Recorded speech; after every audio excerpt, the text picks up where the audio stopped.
The Gospel according to Luke, chapter 21. While Jesus was in the temple, he watched the rich people dropping their gifts in the collection box. Then a poor widow came by and dropped in 2 small coins.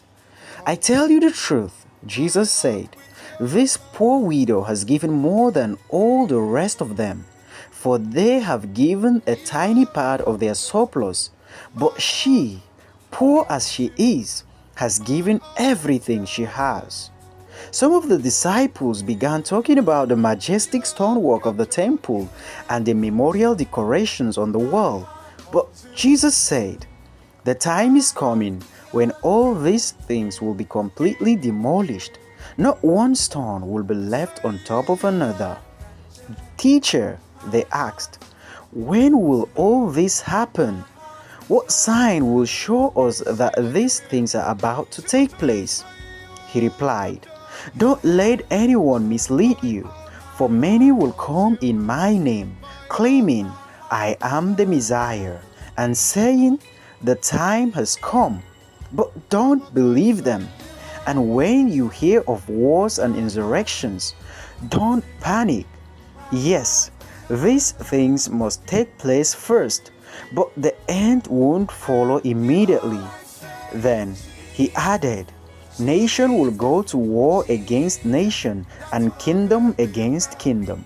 There will be great earthquakes, and there will be famines and plagues in many lands, and there will be terrifying things and great miraculous signs from heaven.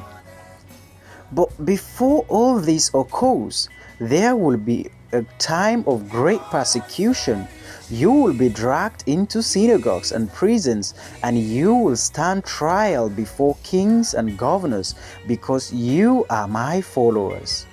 But this will be your opportunity to tell them about me.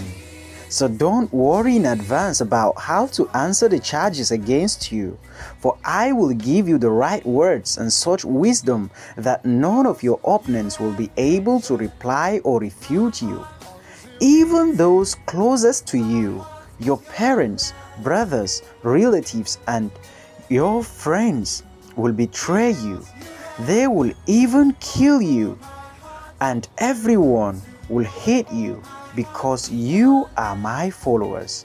But not a hair of your head will perish. By standing firm, you will win your souls. And when you see Jerusalem surrounded by armies, then you will know that the time of its destruction has arrived. Then those in Judea must flee to the hills. Those in Jerusalem must get out, and those out in the country should not return to the city. For those will be the days of God's vengeance, and the prophetic words of the scriptures will be fulfilled. How terrible it will be for pregnant women and for nursing mothers in those days! For there will be disaster in the land and great anger against this people. They will be killed by the sword or sent away as captives to all the nations of the world, and Jerusalem will be trampled down by the Gentiles until the period of the Gentiles come to an end. And there will be strange signs in the sun, moon, and stars. And here on earth, the nations will be in turmoil, perplexed by the roaring seas and strange tides. People will be terrified at what they see coming upon the earth, for the powers in the heaven will be shaken. Then everyone will see the Son of Man coming on the cloud with power and great glory. So, when all these things begin to happen, stand and look up, for your salvation is near." Then he gave them this illustration. "Notice the fig tree or any other tree. When the leaves come out, you know without being told that summer is near. In the same way, when you see all these things taking place, you can know that the kingdom of God is near. I tell you the truth, this generation will not pass from the scene until all these things have taking place. Heaven and earth will disappear, but my words will never disappear. Watch out. Don't let your heart be dulled by carousing and drunkenness and by the worries of this life.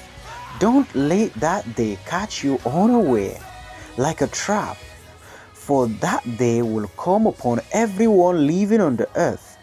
Keep alert at all times and pray that you might be strong enough to escape these coming horrors and stand before the Son of Man. Every day, Jesus went to the temple to teach, and each evening he returned to spend the night on the Mount of Olives, and the crowds gathered at the temple early each morning to hear him.